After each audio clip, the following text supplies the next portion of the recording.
So, good morning, and welcome to this year's Left Forum. And those of you who were here last night for the plenary and made it to the 10 o'clock, you get special credits somewhere in there.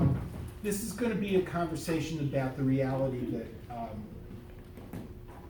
there is another economy that's growing, and that there's an entire community that's learned to support it and been building around supporting worker democracy and workplace democracy and a way out.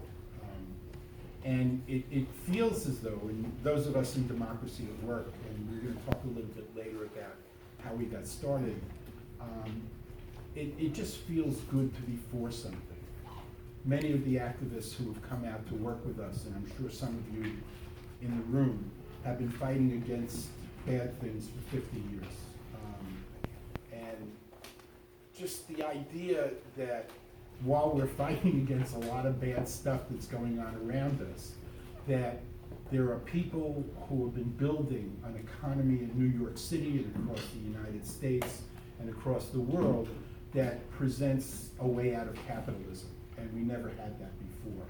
So with that, the last piece I want to say is I want to give credit to CUNY, which is the Cooperative Economics Alliance of New York City, who produced this directory of cooperatives in New York City. And get a copy, and Pablo's going to speak about it in a little while. But what it ultimately represents is all of the ways that New York City is cooperating. And this booklet represents more than 200,000 people in this city who, in spite of all of the politics and efforts to divide people and to teach people that they're alone and they can't trust each other, just in New York City there are a couple of 100,000 who are cooperating.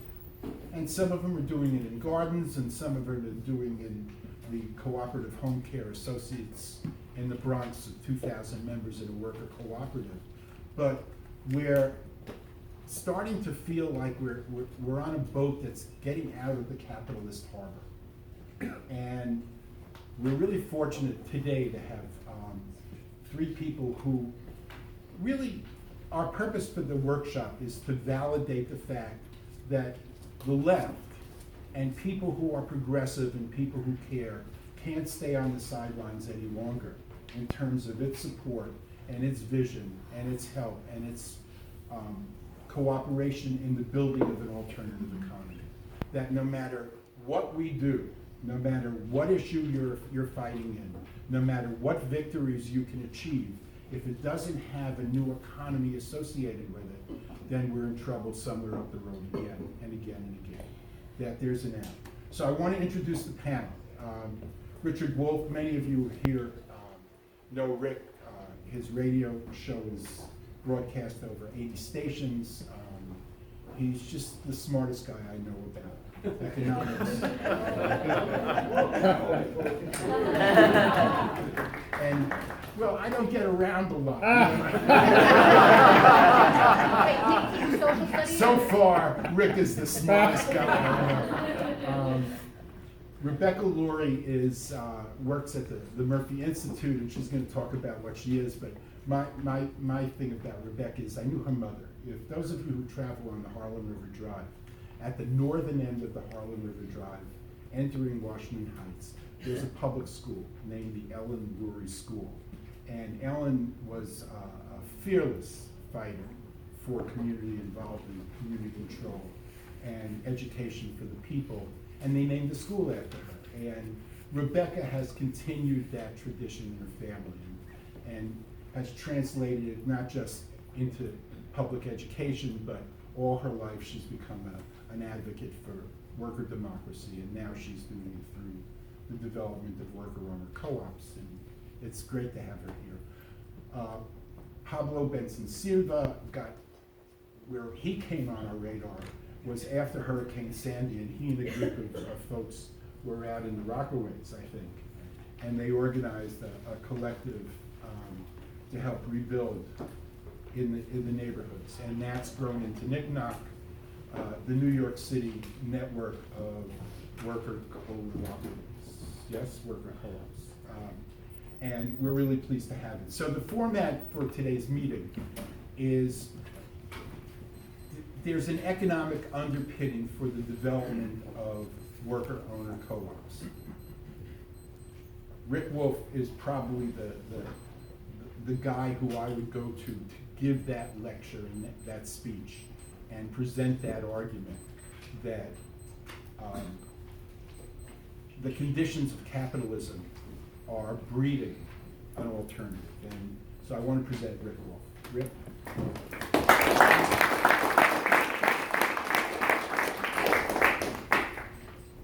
Thank you very much. I will try not to take too much time to do what Alan suggests and asks me to do and play my assigned role in this panel. Thank you all for coming. It's very important to see this much interest in what we're trying to do, especially when you have so many other panels competing at the same time. Worker co-op. So let me begin by making clear we're all on the same page. By worker co-op, I mean, and we don't all agree, it's a big community and we have our different priorities. But what's most important for me about worker co-ops is when and how they bring the whole of the workers in an enterprise, whatever it's engaged in doing, into the decision-making, directing process. That's what excites me. That's why we developed this phrase, very clumsy, worker self-directed enterprise, in order to focus on the dramatic change in which you don't go to work with somebody else telling you where to sit, with what machine, on what material to work, when to do it, how to do it, when to stop doing it. Or, no, whatever particular task you do, that's only part of your job description. The other part is that you're part of a community, a cooperative, that together makes all the key decisions. What to produce, how to produce, where to produce, and what to do with the profits that your labor helps to generate. And that's why the phrase democratize the workplace kind of summarizes what we're after. It is to bring the notion that the people as a whole have the right and the obligation to run the workplace every bit as much as our history suggests we have fought as a nation, theoretically anyway, for the right to people, for people to control and direct what happens where they live, in their communities. If democracy is good for the political sphere, why in heaven's name wasn't it brought into the economic sphere, which matters it more, if not less, than what happens in our neighborhoods? Not that I want to contest the two, but if it's good for the community, why isn't it good for the workplace? I've asked that question most of my adult life. I've still never gotten an answer that's even worth repeating, let alone refuting. Number two, we've been criticized, those of us on the left, for being critical of what's going on. I could spend some time being critical of what's going on right now, but my guess is you don't need that. The daily newspaper, the television bring you more of it than you want anyway, so I won't. So the left has been criticized for doing all of that, but it has also been criticized for not doing more, for not having a vision, not having a plan, not having a direction. And that's been often a pretty good criticism. Fair enough. Either because the left didn't have a vision or a place to point to at what it wants, or the places it pointed to didn't look so good. And I'll come back to that in a few minutes. The democratization of the workplace is a vision, is a goal, is a transformation of our society. Try to imagine, very simple, what it would mean if when you went to work, and I'll just pick one of the umpteen ways this could work. So you went to work Monday to Thursday, you did your specific task, whatever it is you were hired to do. But on Friday you came in and you didn't. Instead you went to another room or you rearranged the chairs into a circle, and all of you that come every day and do your tasks put on a different hat. You are now the directors of the enterprise. And you had to ask the questions. What's happening here? How are we doing? What are our problems? And how do we solve them? Should we continue to produce what we're now producing or change? Should we do it in this way or perhaps another way? Should we do it here or should we move? And what do we do with the income we've earned? Those questions, normally done by a tiny group of people you don't even know and rarely see, the board of directors in a modern corporation, would suddenly become your job, your responsibility, as one vote among many. My guess is your whole life would change. You would develop skills of running things that you didn't know you had. You'd become a different person. And when you went back into your neighborhood, you would demand some of that same power there to decide your schools and your streets and the rest of your life. You might take political democracy seriously because you actually had it 5 days a week where you work and you got a taste for it. Maybe. Maybe that's the way to make the political economy real. I could go on, but I've written about it, others have written about it, and many of you I know have already figured this out.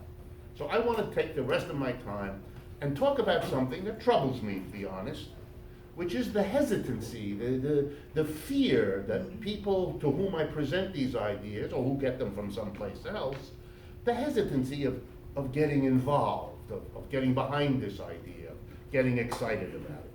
And I want to deal with 2 or 3 of the key things that keep coming up in the hopes that I can help persuade you to not be held back the way some of these have. I mean, these are people often I have a lot of respect for. The latest one I read is Peter Marcuse, who's been a professor of urban studies for a long time, I believe at Columbia, but in any case, an important fellow. So let's go quickly. 1, a worker co-op is something that can only happen in a small enterprise. What? I always find this a little bit astonishing. Only small. Well, 2 things, quickly. 1, the biggest global co-op is the Mondragon Corporation, Mondragon Cooperative Corporation in Spain. And it has 100,000 workers, qualifies as big. Several of its units have 10,000. That's big too. They were once small. They started with a priest and 6 workers in a little Spanish city. So guess what? Over the last 50 years, they managed to go from small to big. They managed. Along the way, they had lots of problems. They still have lots of problems, just like every other enterprise. But the small to big didn't stop them. Second consideration, how do you think capitalist enterprises started in the history of capitalism? I'll give you the answer because we don't have time. Small. They were small. They started with 1, usually a man, sometimes a woman, with 2, 4, 6, 9 employees. Small. It took them centuries to get big. There were lots of problems along the way. Get the idea? Co-ops can manage what capitalist enterprises did because the same set of issues confront them. They will handle them differently because Lord knows they're different. But the notion that somehow it's limited to small means you don't understand the history of every other system which went from small to large. Next, and this is very important, where there are co-ops, the critics suggest, they haven't been exactly in the forefront of getting involved in broader, left-wing, socially transformative projects. They've kind of been focused mostly on managing the task of an enterprise. Fair enough. I think that's reasonable description. They haven't been as such as co-ops, their members might have been, but as co-ops, they haven't been out there in the forefront of the larger social struggles in our society.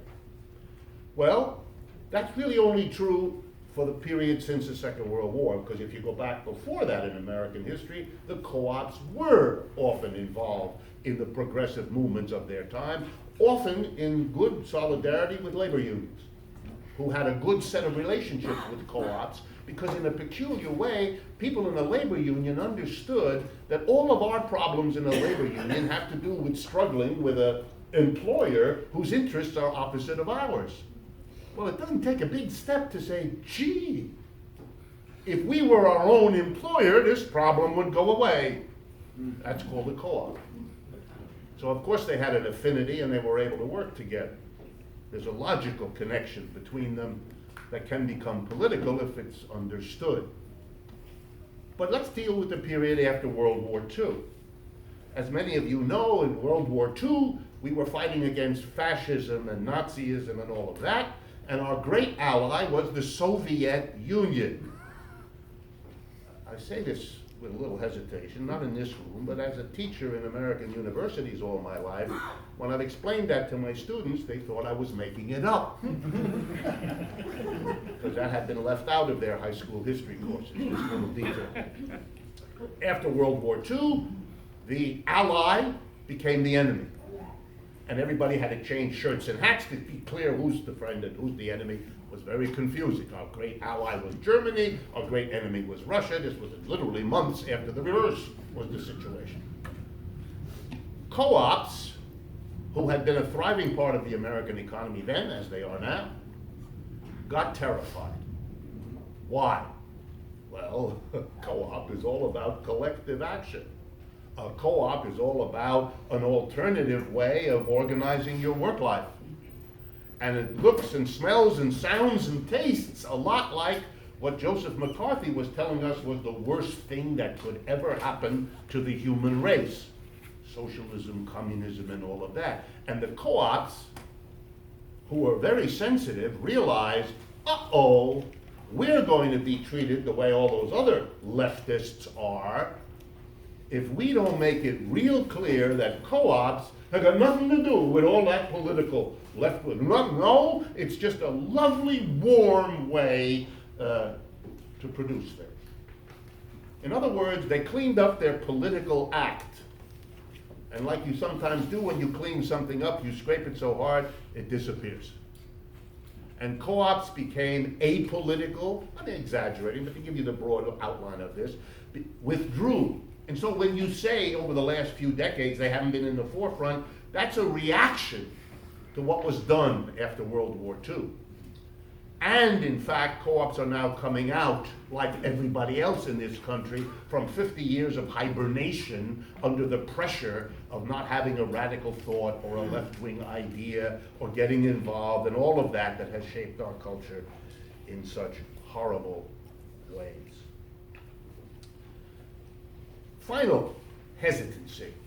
We shouldn't get interested in co-ops because they do have something to do with socialism and communism. And all of that, ready now? I'll put it in quotation marks. Failed. This, I find this charming. Failed. First the co-ops failed. And I ask, where? And their answer, with great smiles, Yugoslavia. Okay, no, fair enough. Yugoslavia was a remarkable place after World War II.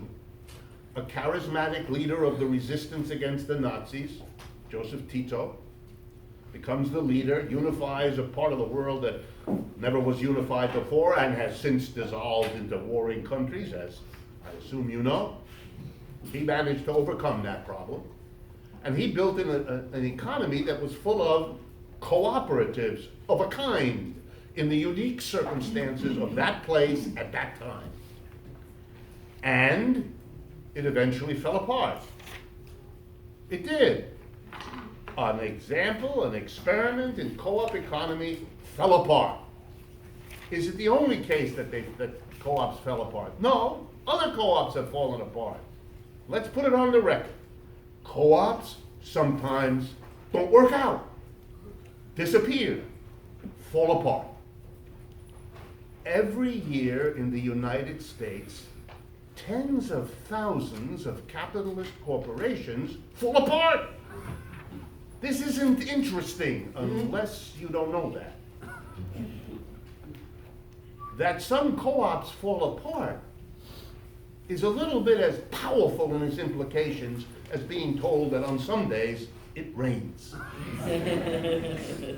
Does that mean you should assume that every time you go out of your house, a deluge will fall on you? Only if you're one of those cartoon characters who walks around with that cloud over your head. You know, there are such people. Yes, some co-ops don't work out. And that's a very important fact, and we need to study that and understand why that happened in order to take steps to make it less likely to happen. And there are lots of examples where co-ops have worked real well. So to tell me that the Yugoslavs didn't work out as a reason to be skeptical about the whole idea is really bizarre. If I had time, I'd go back to the history of capitalism as it emerges from feudalism in Europe. Guess what? Many of the experiments to start capitalist economies, typically in cities, is where it used to happen in medieval Europe, didn't work out. Some lasted weeks, some lasted months, some lasted years. But the early experiments in developing a capitalist economy were exactly that, experiments. It took a long time of learning from the successes and the failures before you were able to make a generalized capitalist economy like the world has today. Guess what? Reasonable assumption, it will take experiments in cooperatives to get it right, to put together the conditions, the lessons, the learnings, to have a.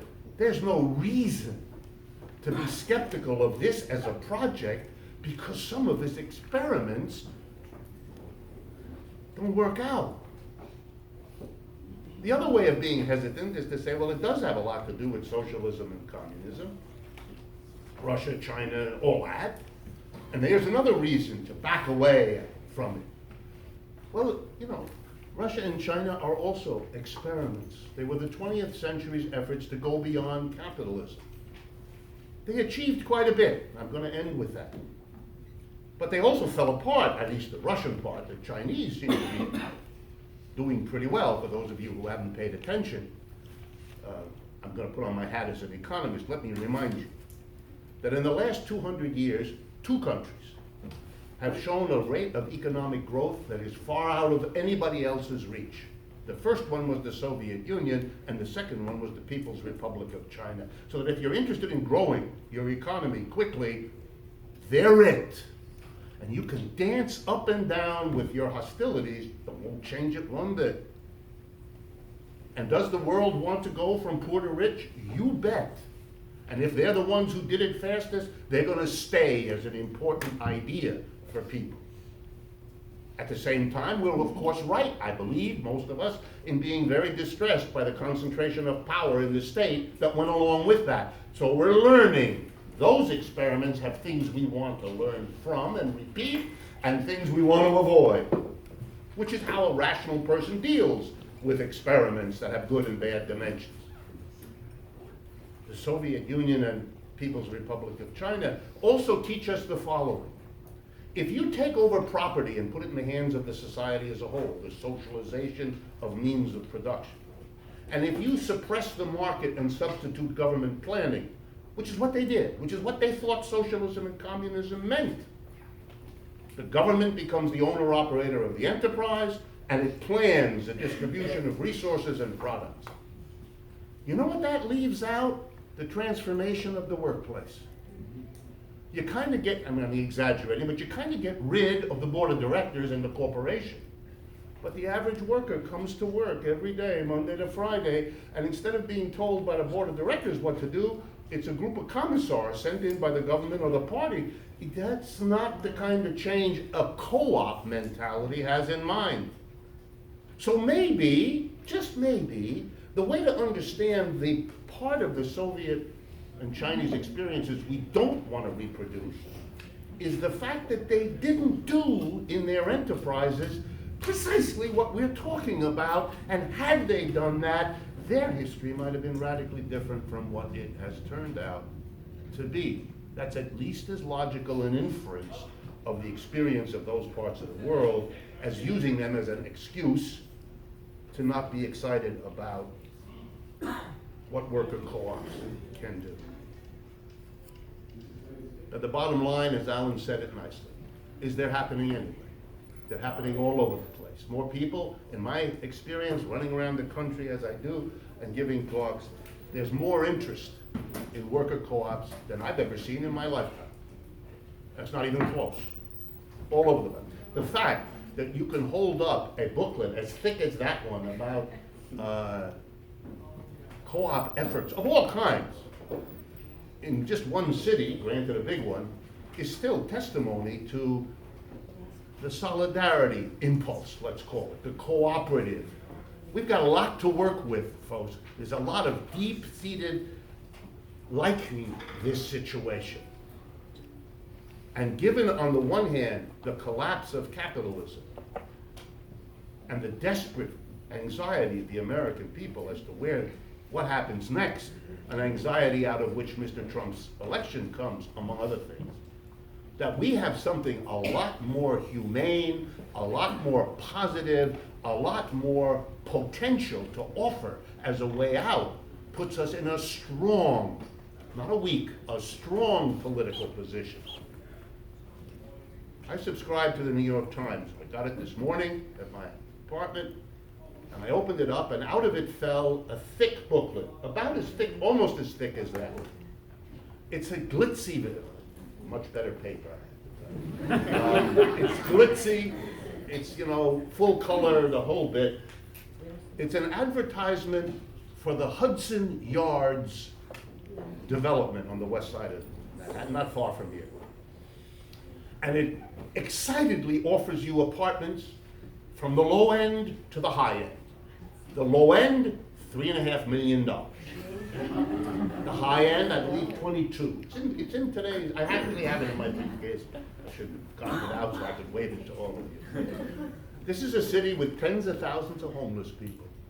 It can't find any way to deal with that, but it is producing another set of luxury apartments. By the way, coming on the market just as other luxury apartments built 6 months ago can't sell.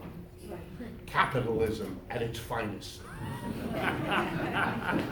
We don't have anything to apologize. We have found a way forward that is politically attractive, that is personally attractive to everybody.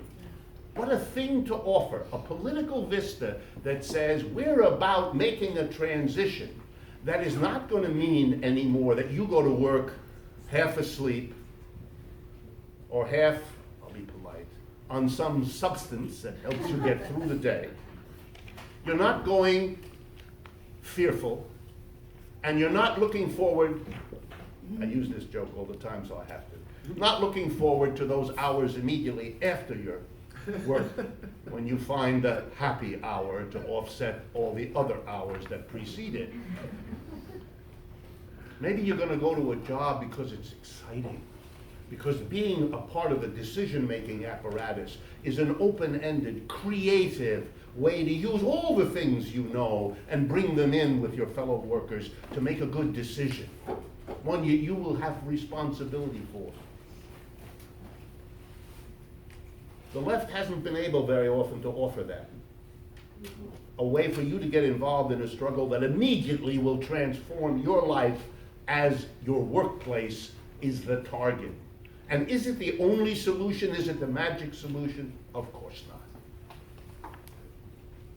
There are those critics who say, gee, by itself, a worker co-op isn't going to change the world.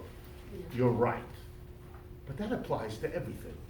Nothing by itself is going to do that. That's what partly the history of the Soviet Union and China. They did certain things, but by themselves, they weren't enough. So the worker co-op isn't the end, the solution that solves everything. It's a major step. Last point. The history of the human race involved overthrowing slavery in many parts of the world at various times. That was deemed to be a noble cause, to free the history of the human race of having some people be masters and other people be slaves. Was that worth doing? Yes. Did it solve the problems of human society? No. And one of the reasons is that slaves, when they were no longer slaves, say, for example, in Europe, became instead serfs, which turned out to be better than slave, but not so good. And for 1,000 years in Europe, people figured that out. Thank God we're not slaves, but serfs, not so good. So in the 18th and 19th century, they made another set of revolutions, as powerful as the revolutions that overthrew slavery. They overthrew feudalism. Remember the French Revolution and all that? And that was great, and that was important to be done. But did it solve the problems of life? No. And you know why it didn't? Because the people who had been serfs became, this is going to hurt, employees. Employees. Because it turns out slavery, feudalism, and capitalism is something in common. A tiny group of people make all the decisions for a mass group of people who have to live with them. That's why the revolution against feudalism brings you a capitalism that leaves you needing happy hour at the end of your 8-hour day. Worker co-op is an answer, because for the first time, it learns the lesson. This time, we're not going to free those who are oppressed, underrepresented, denied their fair share, only to put them into another situation that reproduces the gap. Because in a worker co-op and a society built on it, that's the issue, finally. That can't be repeated in any form. That's a remarkable economic and political message to carry. And I am excited and hope that you will be, as you hear about people who are working at various aspects of that as we talk, and are therefore part of an immense and transformative project that I think has the future written all over it. Thank you.